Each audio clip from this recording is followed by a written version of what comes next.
포도원 농부 비유에 대해서 농부들에게 나타나는 죄가 무엇이라고 말씀드렸습니까? 첫 번째는 1차적으로는 이들의 죄는 탐욕이었습니다. 이들은 탐욕 가득한 그 마음을 품었다라는 거죠. 그런데 이 포도원을 차지하려는 이 탐욕과 욕심이 그들에게 1차적인 죄였지만 더 근원적인 죄가 있다고 그랬습니다. 이 근원적인 죄가 뭐라고 그랬죠? 주인의 자리를 차지하려고 하는 죄. 아담과 하와가 그 죄를 범했던 그 근원적인 모습이고, 그리고 우리 모든 인간이 가지고 있는, 우리가 어찌할 수 없는 이 죄의 모습인 것입니다. 그래서 여러분, 우리에게 나타나는 여러 가지 죄의 모습들의 그 근원이 어디에 있냐면 이런 것이에요. 여러분, 내가 주인 되어 살려고 하는 데 있다라는 것입니다. 하나님이 위치하시고 하나님이 자리하시는 그 자리에 내가 주인 되어 올라가서 내가 하려고 하는 이 모습이 죄라는 거죠. 그래서 예수님께서 우리에게 말씀하셨던 말씀 중에 유명한 말씀이 자기 부인하라는 거예요. 이 나를 부인하는 것, 이 자기를 부인하는 게 너무나도 중요하다라는 것입니다. 그럼 이런 질문 드려볼게요, 여러분. 자기 부인은 어떻게 가능하죠? 자기 부인이 뭡니까? 이제 이 자기 부인이라는 것이 이제 우리 기독교가 가지고 있는 복음과 관련이 되어 있어요. 또 이런 질문 드려볼게요, 여러분. 잠시 생각해 보세요. 복음이 무엇이죠? 스스로 한번 생각해 보세요, 여러분. 복음이 무엇입니까? 예수 믿는 거예요? 예수 믿으면 구원받고 천국 가는 거예요? 잘 한번 생각해 보세요. 뭐가 복음이죠? 여러분, 이 복음이라는 것은 먼저 철저히 내가 죄인이라는 사실을 깨닫는 것에서 시작하는 거예요. 내가 죄인이고 내가 도저히 이 죄에서 어찌할 수 없는 그러한 상태에 빠져 있다라는 이 죄의식에 대한 철저한 자각이 있어야만 여러분, 이 복음과 이 구원이 그들에게 소용이 있는 것입니다. 오늘 바리새인들은 이런 사람들이었어요. 나는 꽤 괜찮은 사람이다라고 생각했던 사람입니다. 바리새인들이 스스로가 왜 나는 괜찮고 나는 좋은 사람이라고 생각했을까요? 그들에게는 말씀이 있었거든요. 그들에게는 율법이 있었기 때문입니다. 그래서 바리새인들은 나는 말씀을 따르고 율법을 지키는 사람이기 때문에, 나는 말씀을 잘 지키고 율법에 순종하는 사람이기 때문에 나는 꽤 괜찮은 사람이야 라고 생각을 했다라는 게 문제예요, 여러분. 그래서 예수님께서 이런 바리새인들과 유대 지도자들에게 이 독사의 자식들아 라고 하면서 일갈을 날리시는 거예요. 왜요? 잘 이해하셔야 돼요, 여러분. 성도는요, 말씀을 지키고 율법을 지킴으로 괜찮은 사람들이 되는 존재들이 아니에요. 이제 여러분이 우리 기독교를 알고 이 말씀을 알고 은혜를 안다 그런다면 여기에서 매우 날카로운 분별력을 발휘하셔야 돼요.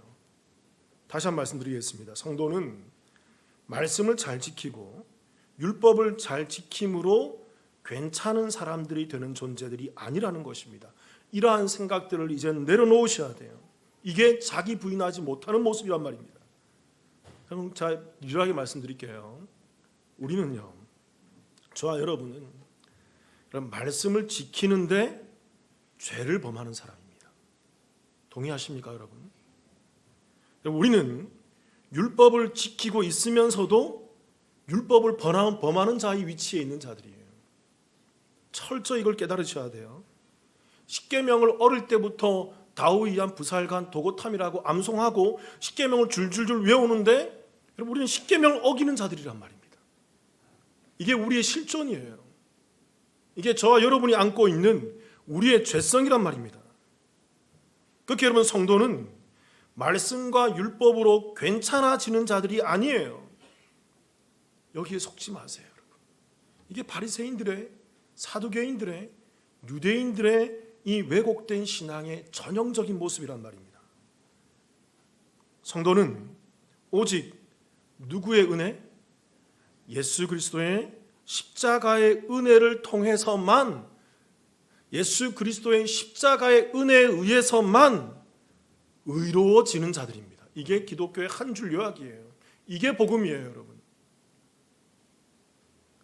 그렇게 여러분, 복음이 무엇입니까? 복음이라는 것은 먼저 내가 죄인이라는 사실을 철저히 자각하고 각인하는 데서 시작하는 거예요. 내가 도저히 살아날 방법가 없는 죄인임을 철저히 깨닫는 것. 내게 말씀이 있고 율법이 있고 내 입술에 율법의 말씀을 암송하는데 여전히 나는 죄인임을 깨닫게 되는 것. 여러분, 이것을 자기 부인이라고 그래요.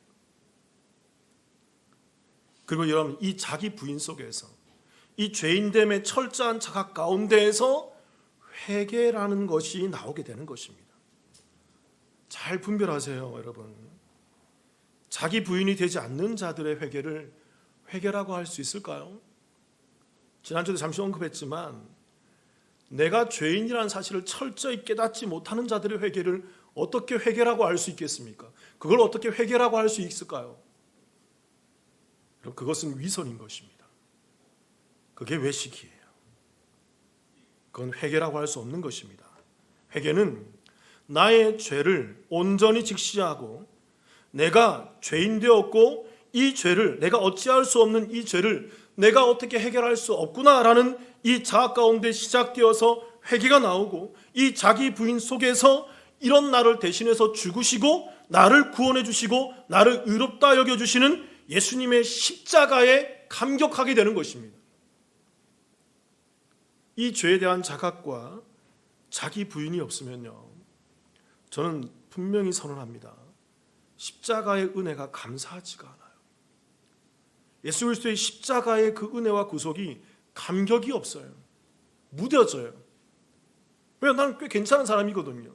십자가가 없어도 나는 꽤 괜찮은 사람이라고 생각할 수 있거든요.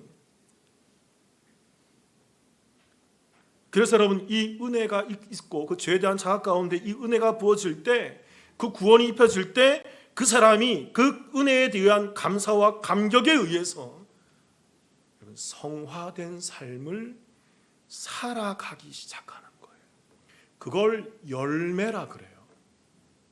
그래서 우리 기독교에서 말하는 구원이라는 것은요, 이 자기 부인과 회개, 이걸 칭의라 그러죠. 이러한 회개함, 칭의와 그 칭의에 의한 그 은혜로 말미암아 감격한 사람이 그 열매를 맺어가는 삶, 그 성화된 삶을, 이걸 다 포함해서 구원이라 그런단 말입니다. 이러한 관점에서, 이러한 구원관과 이러한 신앙관에서 우리는 이 예수님께서 말씀하시는 오늘 이 비유를 좀 더 들여다보길 원해요. 포도원 농부의 비유가 우리에게 전해주는 그 의미가 무엇이겠습니까? 지난주에 1, 2, 3을 얘기했고, 오늘은 네 번째로 이 농부의 비유는 누구의 죄? 우리의 죄를 고발하고 있다는 것입니다. 우리 21장 40절 41절 같이 한번 읽어볼까요? 시작. 그러면 포도원 주인이 올 때에 그 농부들을 어떻게 하겠느냐? 그들이 말하되 그 악한 자들을 진멸하고 포도원은 제때에 열매를 바칠 만한 다른 농부들에게 새로 줄지니이다. 예수님께서 포도원 농부들이 주인이 보낸 종들을 다 때려 죽이자 마지막에는 아들도 보냈습니다. 근데 이 아들도 이 농부들이 다 죽여버리는 거죠. 그래서 예수님께서 질문하는 것입니다. 그러면 포도원 주인이 올 때 그 농부들을 어떻게 하겠느냐? 이 질문에 대해서 그 대제사장들과 장로들의, 이 비유에 듣고 있는 그 대제사장과 장로들의 대답이 뭐였죠? 두 가지 대답을 합니다. 그 첫 번째 대답이 뭡니까? 그 악한 자들을 뭐 할 것입니다? 진멸할 것입니다. 자막 내려주셔도 돼요. 그래서 여기서 말하는 이 진멸하고라는 단어가 헬라어로 카코스 아폴레세이란 말이에요. 이게 잔인하게 파괴하다, 무참히 멸하다라는 뜻인 것입니다. 주인이 그 농부들, 그 종들을 죽이고 그 아들을 죽인 그 농부들을 용서하지 않을 거라는 거예요. 가차없이 그들을 처참히 파괴시킬 것을 이 비유를 듣고 있는 대제사장과 그 장로들이 고백을 하고 있다는 것입니다. 그럼 이런 질문 드려볼게요, 여러분. 오늘 이 비유 속에서 등장하는 농부들은 예수님께서 누구를 빗대어서 설명하고 있어요?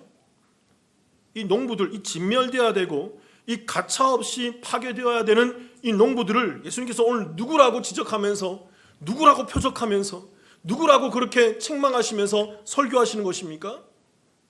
바로 지금 이 고백하는 사람들, 가차없이 파멸해야 됩니다. 그 농부들은 가차없이 진멸해야 됩니다라고 고백하고 있는 그 대제사장들과 장로들, 그들을 빗대어서 예수님께서 이 비유를 설명하는데, 그런데 아이러니하게도 이 대제사장과 장로들이 자기들의 입으로 그 본인들의 진멸과 본인들의 그 파멸과 본인들의 그 심판을 오히려 고백하고 있다는 것입니다. 사자성어로 얘기하면 이게 자승자박이죠. 자기로 스스로 자기를 묶어버리는 것입니다.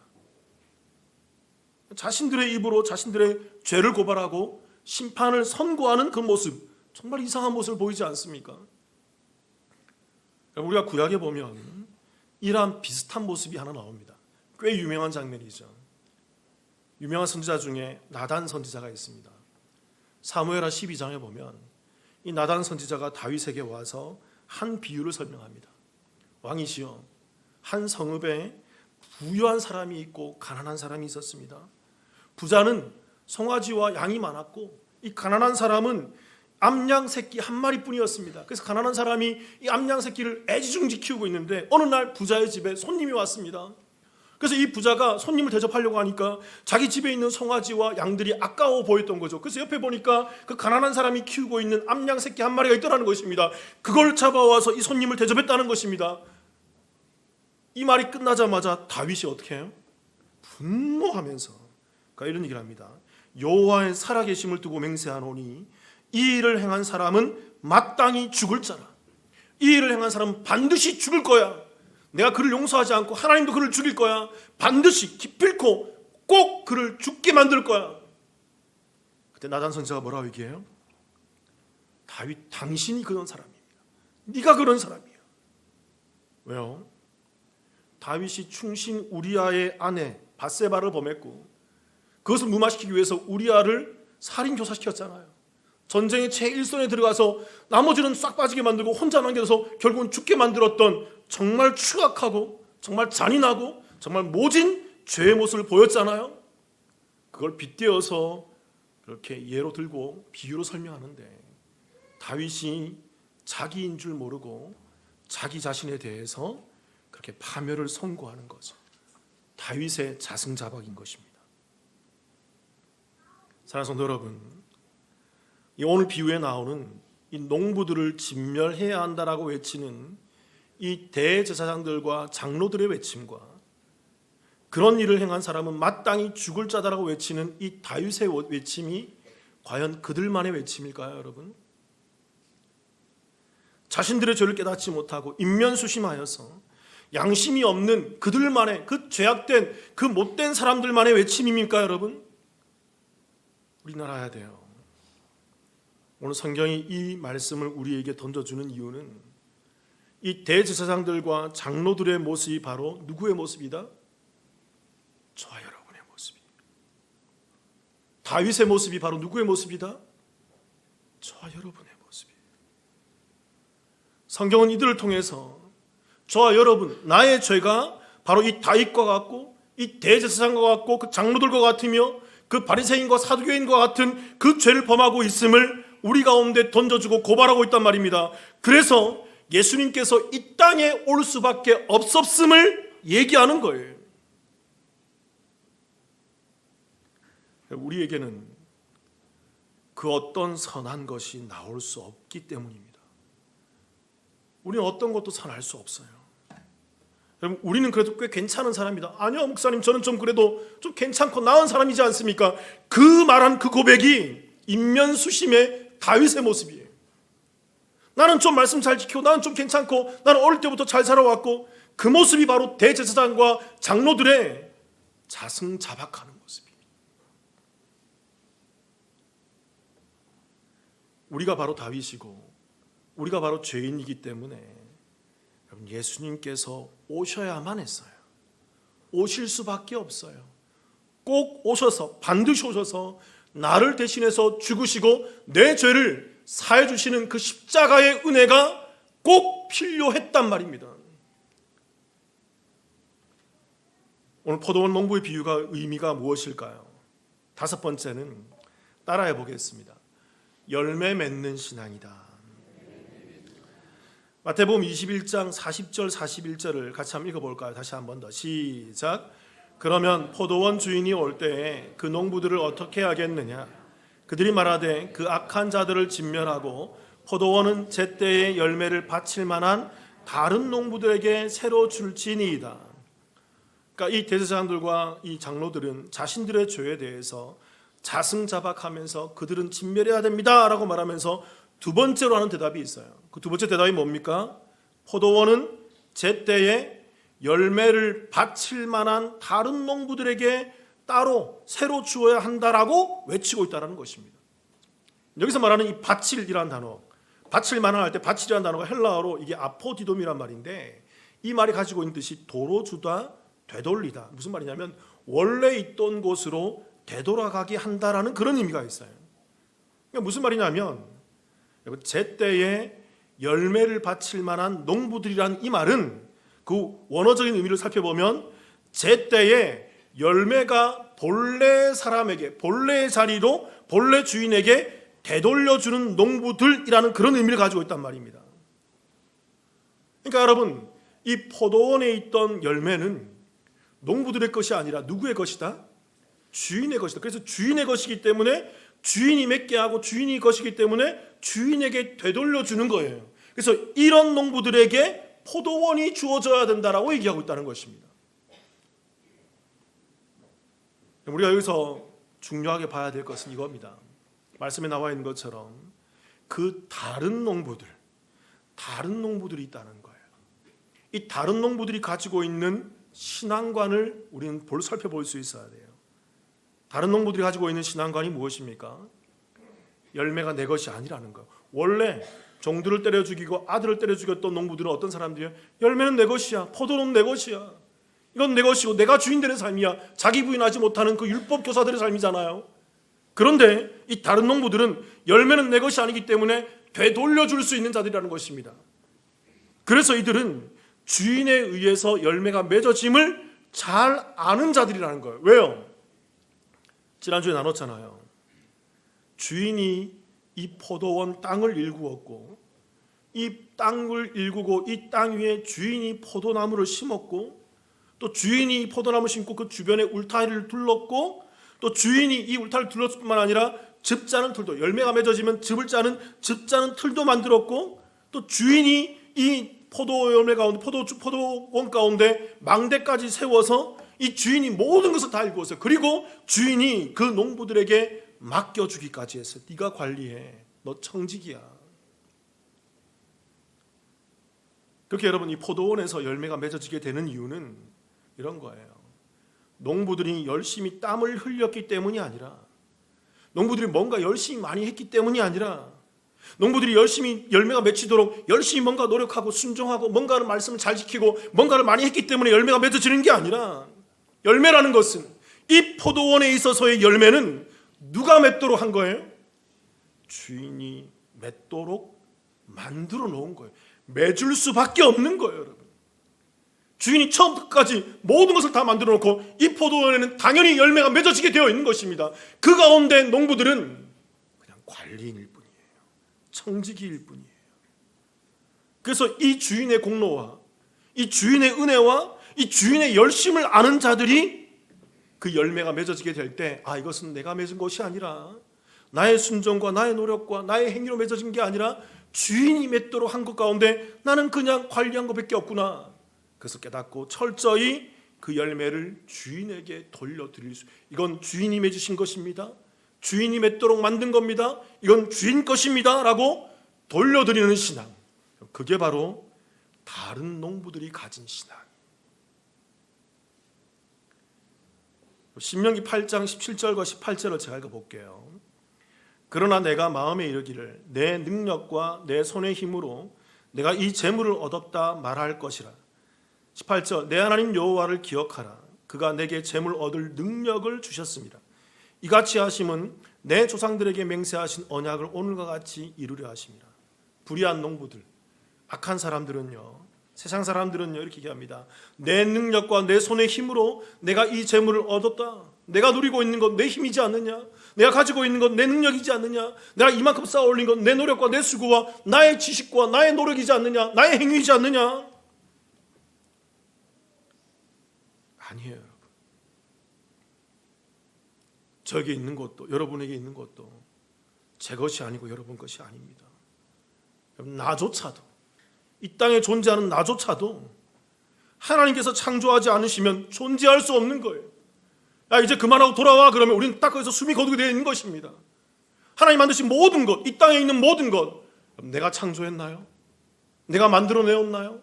내가 누리고 있었나요? 다른 사람들이 누리는 것, 다른 사람들이 과거에 수천 년부터 누려왔던 것 내가 좀 거두어서 내가 사용하고 있는 것이지 않습니까? 그것을 누가 만드셨어요? 나도 누가 만드셨어요? 내 삶을 내가 주장할 수 있어요? 하나님이 없는 자들은, 하나님을 믿지 않는 자들은, 신앙이 없는 자들은 당연해요. 하나님이 없기 때문에 그들의 삶 가운데는 우연히 존재할 수밖에 없고 그들의 노력과 힘이 존재할 수밖에 없는 것입니다. 우연히 이렇게 되었고 내가 거기서 어떤 걸 가했기 때문에 내게 주어지는 것이다라고 여길 수밖에 없는 것입니다. 왜요? 하나님이 없기 때문에, 주인이 없기 때문에, 하나님을 인정하지 못하기 때문에, 그 주인을 인정하지 못하기 때문에 이 포도원은 내 거야. 자기 부인이 되지 않는 것입니다. 그들은. 그런 하나님의 계심을 믿고 하나님을 믿는 자들은 나의 나됨이 하나님의 은혜임을 아는 자들인 것입니다. 나도 하나님으로부터 왔고 내게 있는 모든 것도 하나님으로부터 왔고 내가 살아가는 모든 것도 하나님부터 왔으며 앞으로 나에 되어지는 모든 것도 하나님의 섭리와 인도하심임을 온전히 깨닫고 알아 내게서 나오는 모든 것이 내 것이 아님을 알고 하나님께 마땅히 영광을 돌릴 수 있는 그들이 다른 농부들이라는 거예요. 사랑하는 성도 여러분, 저와 여러분이 불의한 농부가 아니라 이 다른 농부들의 삶 가운데에서 그 주인을 알고 포도원 주인을 바라보며 그분과 함께 이 땅을 살아가는 열매 맺는 신앙이 되기를 주님의 이름으로 축원합니다. 포도원 농부의 비유가 무슨 의미일까요? 세 번째는 이런 겁니다. 머릿돌 신앙이라는 거예요. 머릿돌 신앙. 우리 42절을 같이 한번 읽어볼까요? 시작. 예수께서 이르시되 너희가 성경에 건축자들이 버린 돌이 모퉁이의 머릿돌이 되었나니 이것은 주로 말미암아 된 것이요 우리 눈에 기이하도다함을 읽어본 일이 없느냐. 예수님께서 이 건축자들의 버린 돌이 모퉁이에 무엇이 되었다? 머릿돌이 되었다라고 말씀하십니다. 이건 시편 118편에 있는 말씀을 인용한 거예요. 근데 여기서 말하는 이 버린이라는 단어가 중요합니다. 건축자들이 버린 돌 할 때 이 버린 이 단어가 헬라어로 아포도키조마이란 말. 이건 합성어예요. 아포란 말은 무엇으로부터 멀리 떨어져라는 그런 의미고 도키마조란 말은 시험하다, 검증하다 뭐 이렇게 그런 의미를 갖고 있죠. 그래서 이 말의 뜻은 뭐냐면 살펴보고 시험한 후에 다 이렇게 알아본 후에 그 다음에 버렸다라는 그 말이 아포도키조마이가 가지고 있는 정확한 의미라는 것입니다.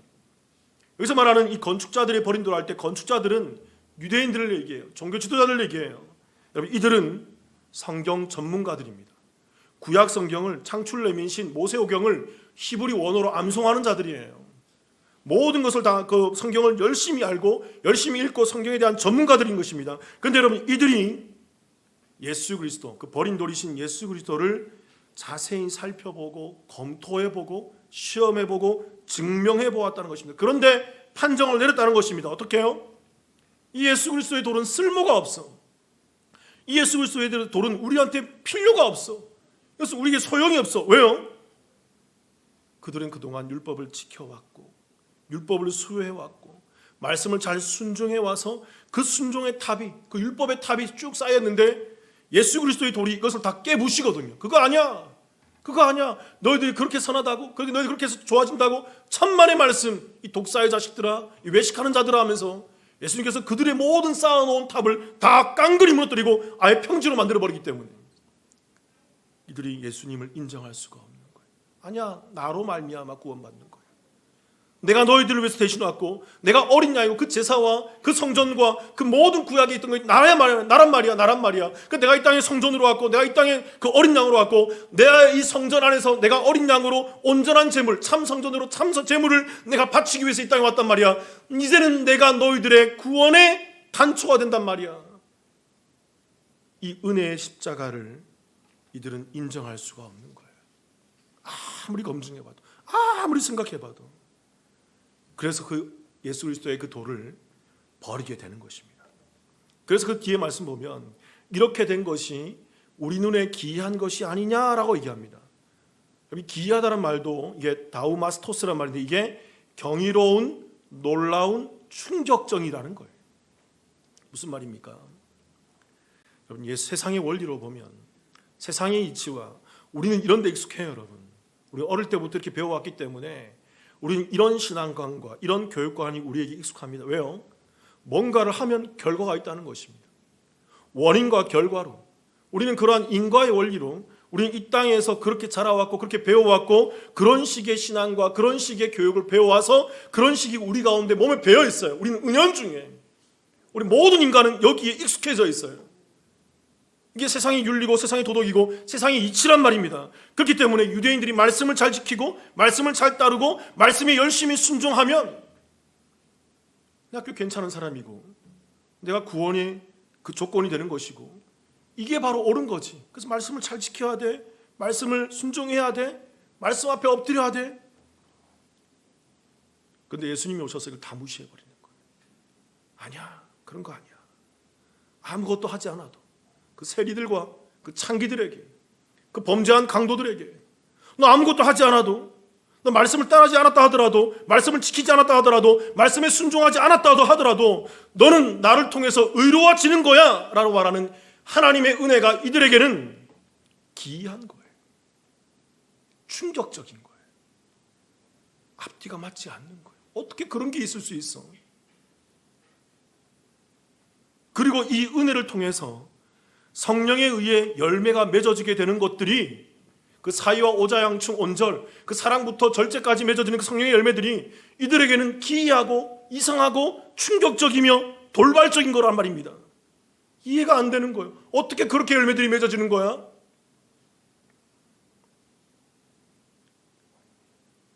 잘 알아야 합니다, 여러분. 우리 기독교가 말하고 있는 하나님의 성전, 참 성전은 은혜 위에 세워지는 거예요. 그래서 여러분, 하나님의 성전은 세상이 볼 때 놀랍고 충격적이고 기이할 수밖에 없는 것입니다. 왜요? 이치에 맞지 않기 때문에, 세상의 원리와 다르기 때문에. 그래서 예수님을 죽이는 거예요. 마태복음 21장 43절을 같이 한번 읽어볼까요? 시작. 그러므로 내가 너희에게 이르노니 하나님의 나라를 너희는 빼앗기고 그 나라의 열매 맺는 백성이 받으리라. 하나님의 나라를 누가 빼앗깁니까? 누가 받는 것입니까? 누가 빼앗기고 누가 받는 거예요? 너희는 빼앗긴다 할 때 너희는 누구예요? 유대인들이란 말입니다.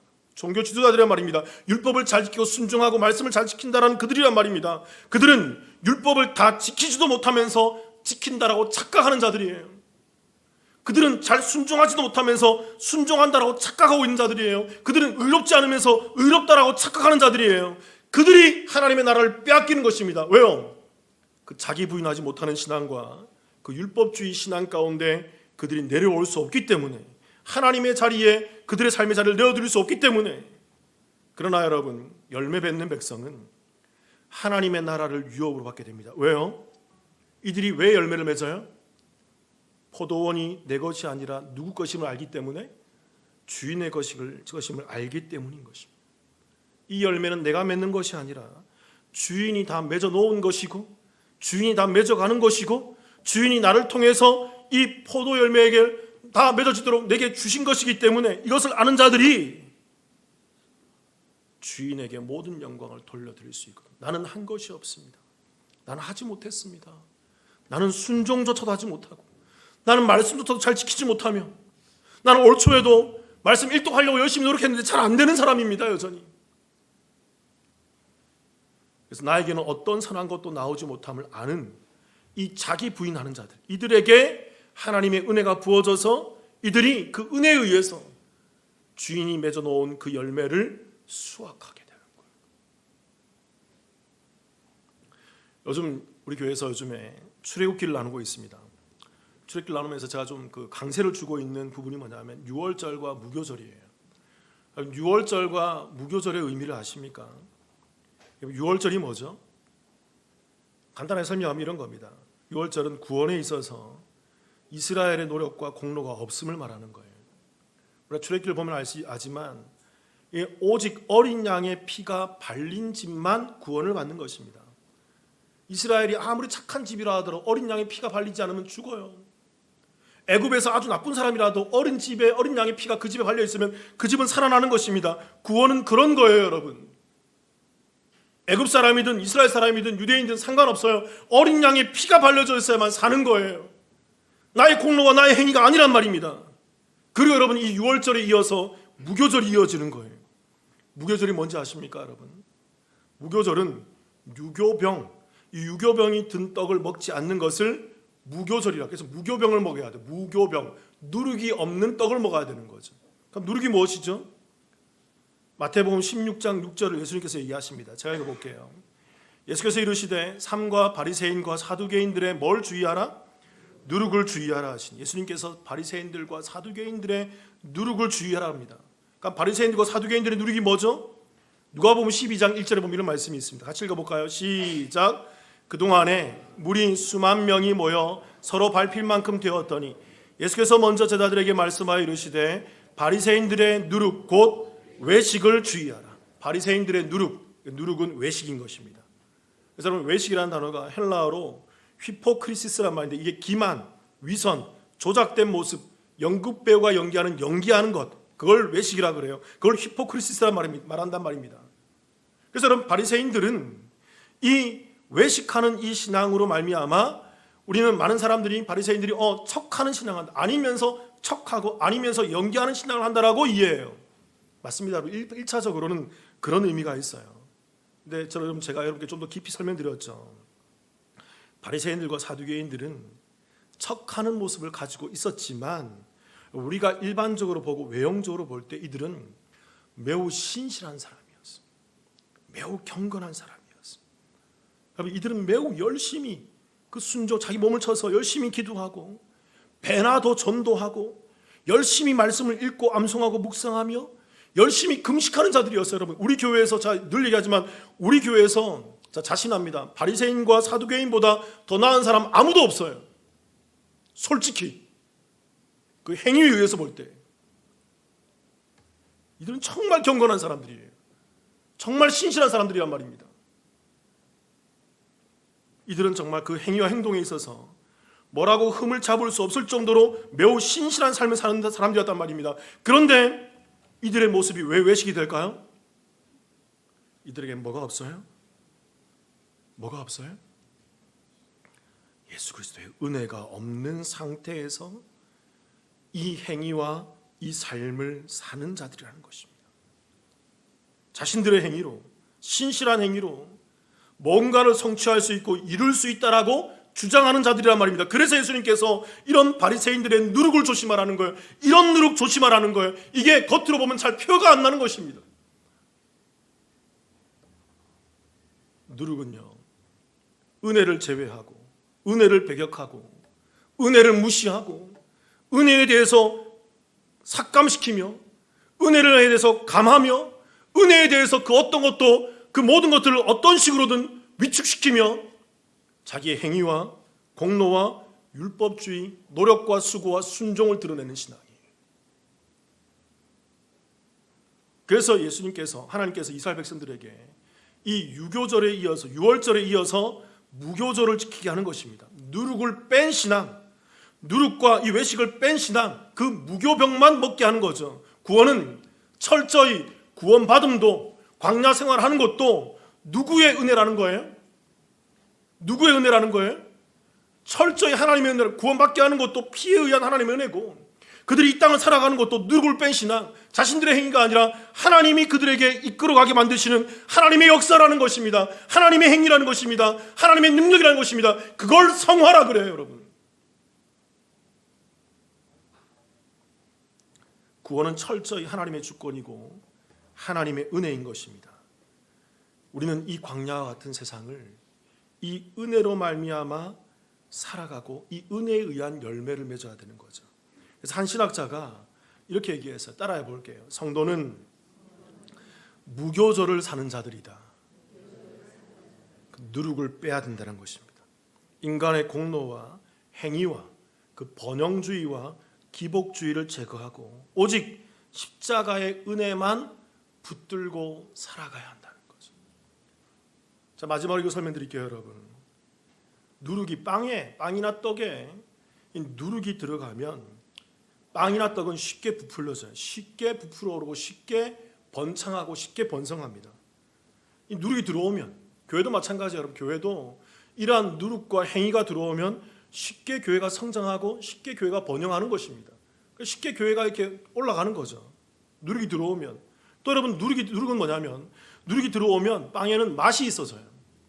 매우 맛있고 누룩 때문에 빵이 더 굉장히 입맛에 너무나 맞는. 그래서 이 교회도 마찬가지예요. 이 누룩이 들어오면 이 교회가 너무나 재미있고 너무나 좋아져요. 너무나 흥미로워진단 말입니다. 또 누룩이 있으면 이 빵은 또 부드러워져요. 매우 말랑말랑해지면서 매우 괜찮아, 좀 먹을만하고 탐스러울만하고. 교회 와서 누룩이 교회에 있으면 여러분 매우 쉽게 부풀려지고 맛이 있어지고 부드러워지는 것입니다. 근데 여러분, 누룩에 있어서 한 단점이 있어요. 뭘 것 같으세요? 누룩이 들어오면 그 누룩이 들어간 빵은 빨리 썩어요. 금방 썩어요, 여러분. 누룩 때문에. 근데 여러분, 반대로 얘기해 볼까요? 누룩 없는 빵이 있습니다.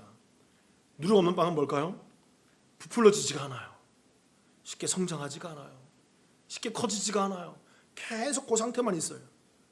또 누룩 없는 빵은 뭡니까? 맛도 없어요. 누룩이 없기 때문에.